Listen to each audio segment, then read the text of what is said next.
Welcome to the Success Elevated podcast. And always, I'm your host, Hayden Lee, and I am joined this week by my co-host, Katie Harris. Hey, Hayden.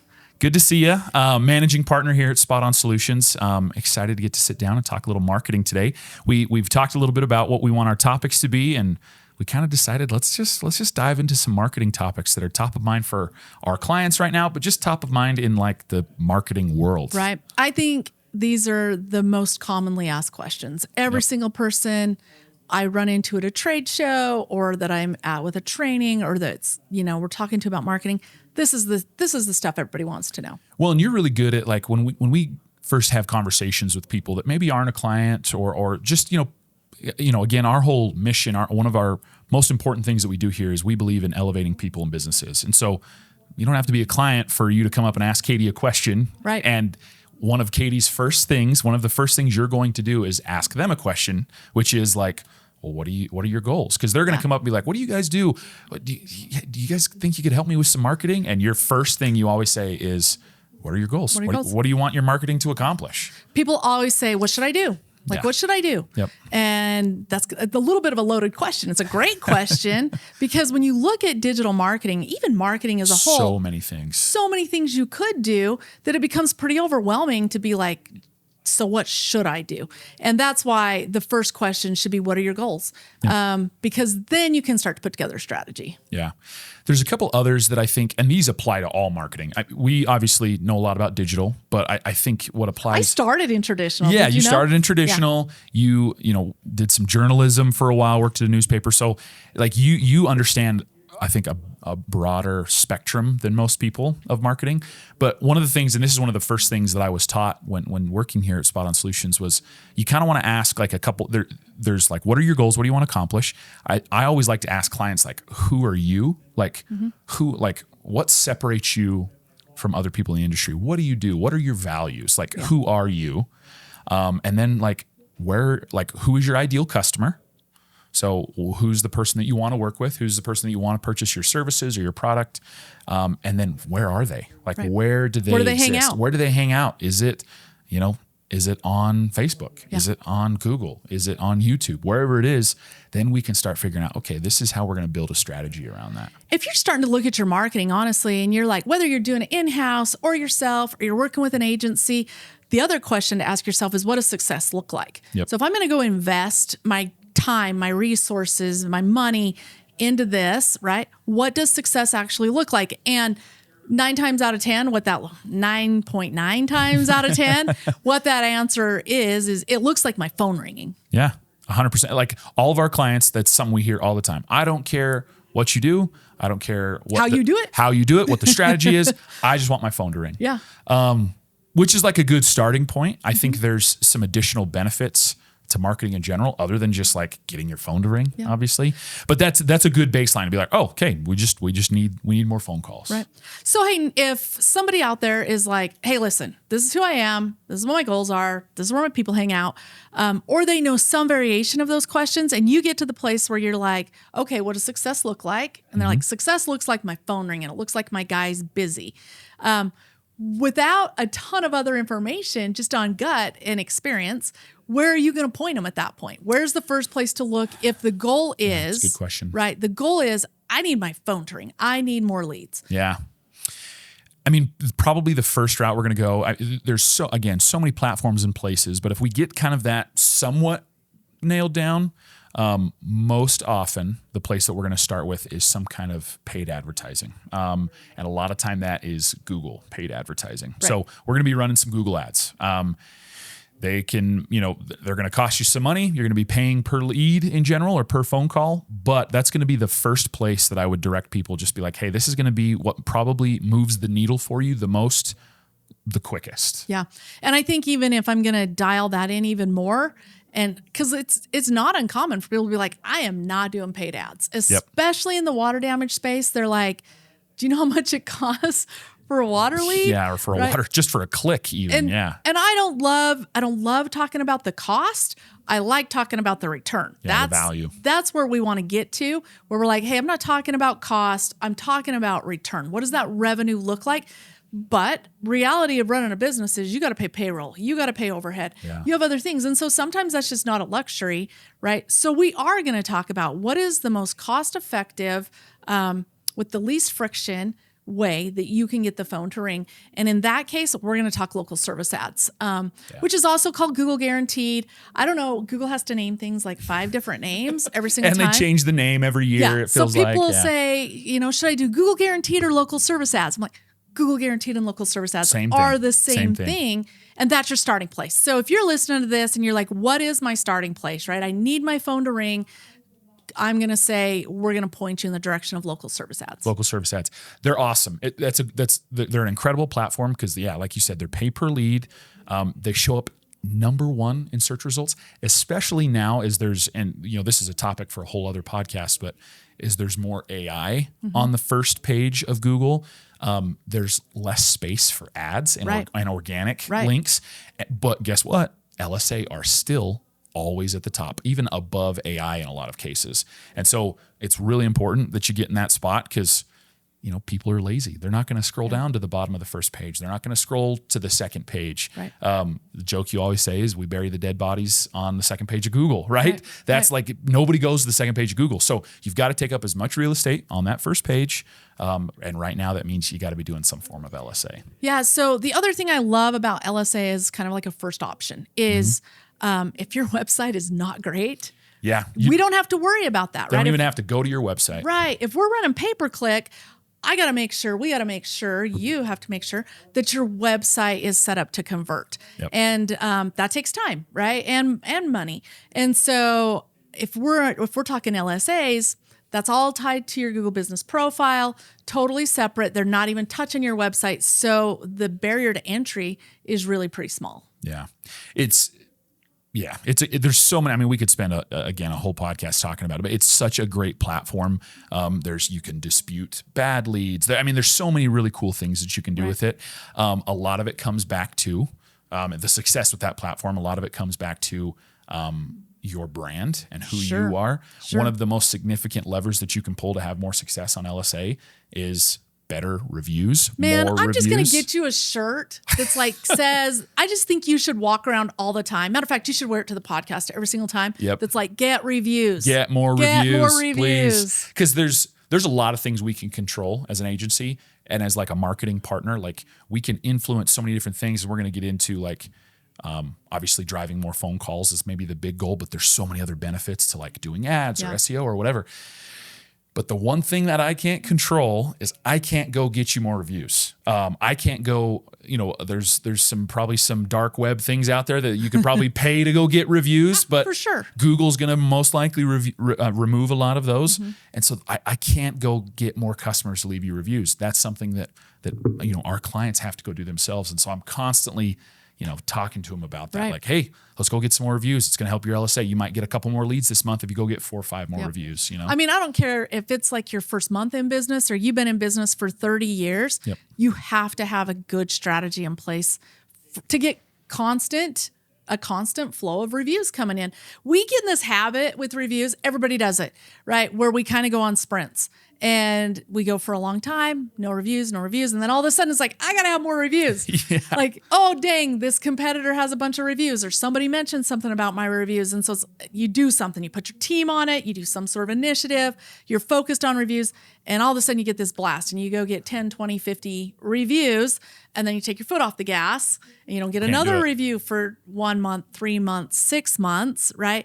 Really what you want to have in place from day one, but it's never too late to start. Like if you don't have one in place right now, that's something that's not going to cost you money to go get set up right now. Some sort of a plan system with your team so that you have got a constant flow of reviews coming in. Yeah. Make it a part of your process. Every home service company that we work with, for the most part, has some kind of like end of job checklists or like, something at the end that they're like, hey, here's what we did. Here's what you owe us, whatever, blah, blah, blah.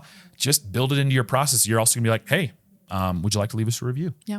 There's some great tools to make this easier. Yeah. Like, listen, we are super lazy as people and we are getting lazier and lazier. And AI, like there's some new research out that's like, really getting lazy, right? With some things that we can do. But that just means we have to take all the friction out of it for the people, our customers, right? We're going to make it as easy as possible. So you got to remember, people like leaving reviews for people, not for businesses. So you got to decide, when is this person going to be most happy and who are they going to be most happy with?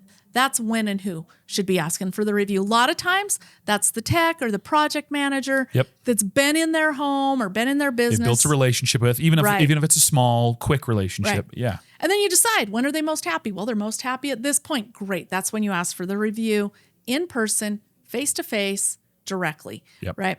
And now your likelihood of getting reviews goes way up. Lots of strategies around that. But that's a good place. If you're like, where do I start? Look at your reviews. And the social proof of reviews like totally blows my mind. So it's so funny because I'm like, we see all the stats on the social proof behind reviews and we know how important they are. We talk about it all the time, but I'm kind of like, I don't know that, everybody takes a stranger's word for it more than they take a family or friend. I'm like, I don't think that's true. And then a couple of months ago, my sister recommended something to me, referred something to me. And listen, like, I like my sister. I love my sister. We like the same stuff. She has really good taste. I know if she refers something to me, I'm going to be really happy with it. And then I caught myself going online and looking up reviews. Still looking at reviews. I'm like, why am I doing that? Why do I go look at reviews when somebody I know I trust human nature does that? It is human nature. So we have got to win the review game, right? Got to win the review game. And it's tied to a lot of your marketing success. It'll impact your LSAs. It'll impact a lot of your marketing tactics, but more than anything, it's going to influence your buyer. It's going to influence your customer. See if you can. So I want to, what you hit on there, I think kind of ties into a big subject that I think it'd be good to chat about for a few minutes. See if you can, you're much better at wordsmithing things, to see if you can kind of get me to where I want to go. There's a big conversation in today's day and age about, we call it in the marketing world, like first touch versus last touch. Yeah. Attribution, right?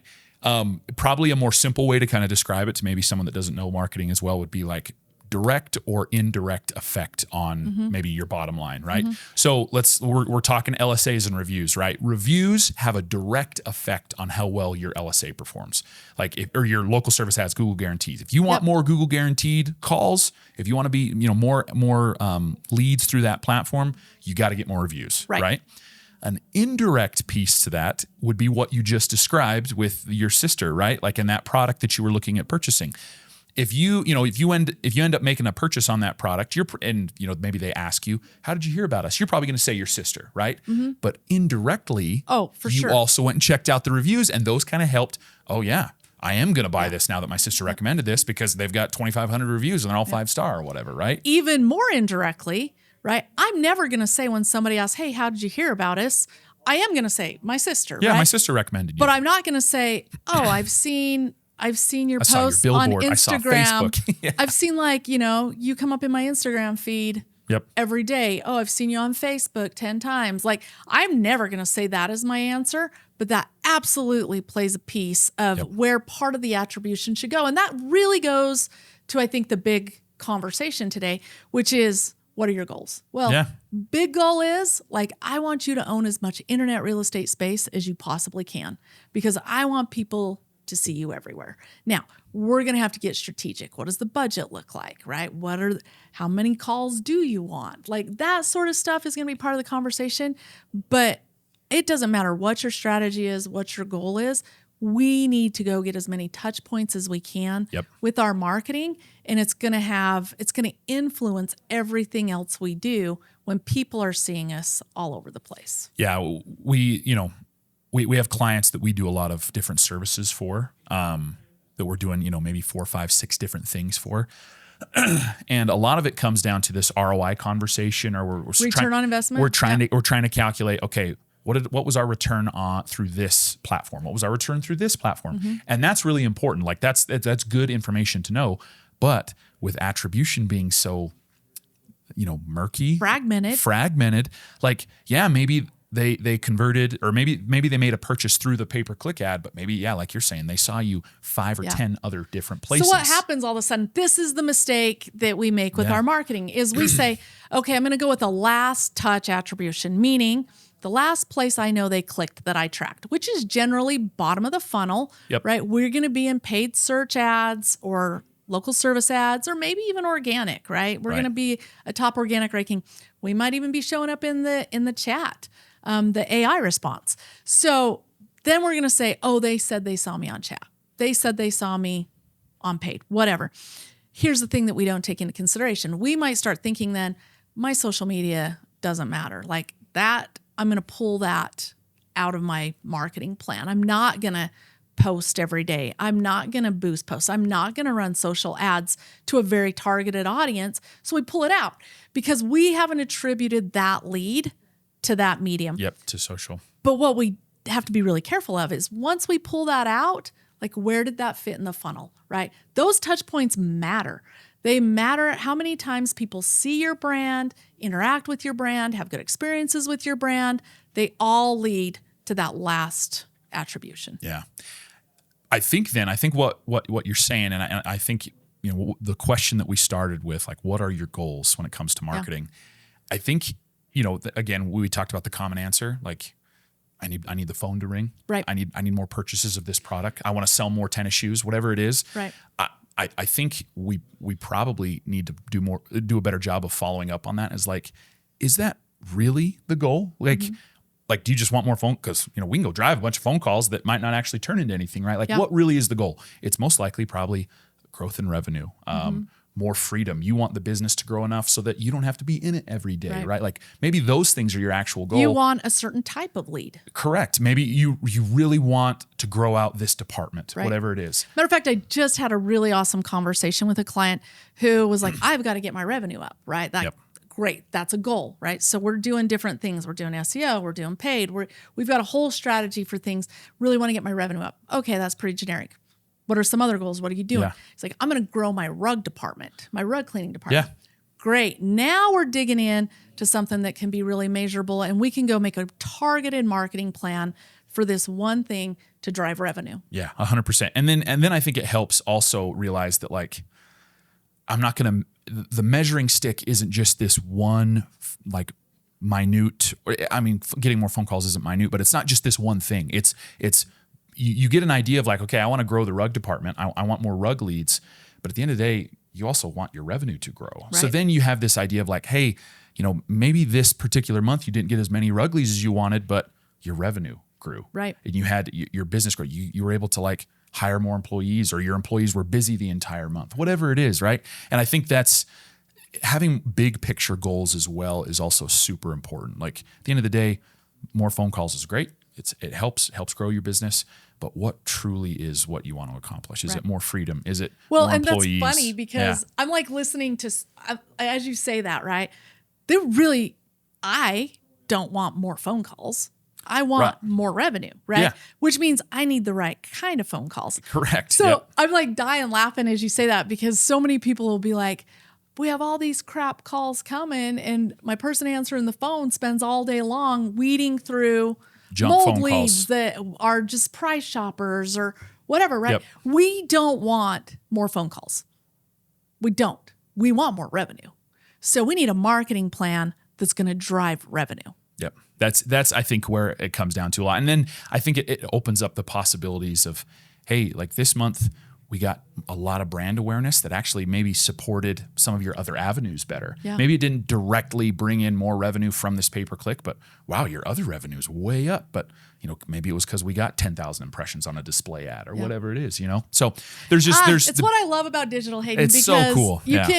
There's so many strategies you can use. I'm excited to sit down with you in a whole series of podcasts, talk more about some marketing, try to give some tips, try to get people thinking about it a little bit. But beautiful thing about digital is we can make data-driven decisions. Yep. Like, we know what our cost is for things. We know that when we go buy a billboard, right? We have so many measurables. But we can look at digital and be like, what does my return on investment look like in a revenue standpoint?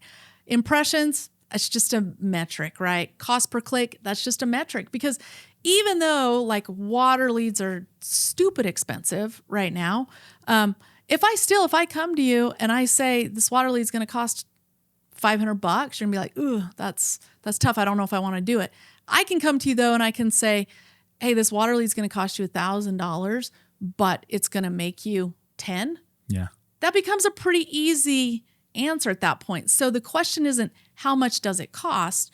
The question is how much revenue does it create? Yeah. How much am I making? Yeah. Yep. That's awesome.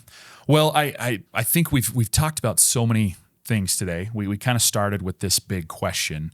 I'd love to give you just a sec maybe to kind of, I don't know if you have any follow-ups on any of that. If you could sum everything back up into kind of one big takeaway. Obviously, the question is, what are your goals? That's probably the easiest way to do it. But if you have anything else, Katie, I mean, I think that marketing is such a critical part of our business, and it's always one of the places that we feel like we should be doing more, right? We should be putting more money into it. We should be putting more time into it. We should record more videos. It always feels like we should do more. And it's probably true. There probably is more to do because we live in a world that is very digital. We have every single one of your customers has their phone with them everywhere they go, right? They go to bed with you. And so you have a lot of opportunities with it, but we can be pretty strategic about the way we go about it. So it's worth it to spend some time and be like, what are all the ways my brand is touching people? Am I sending the right message? Am I getting in front of the right people? And then dive into what are the strategies I want to use to now go get the type of leads that are going to grow my business. That's awesome. It's a great way to sum this all up. And and if I could add anything, it would be make sure you're asking the right questions. Make sure you know who you are, and that you know who you want your business to be or who you want to be.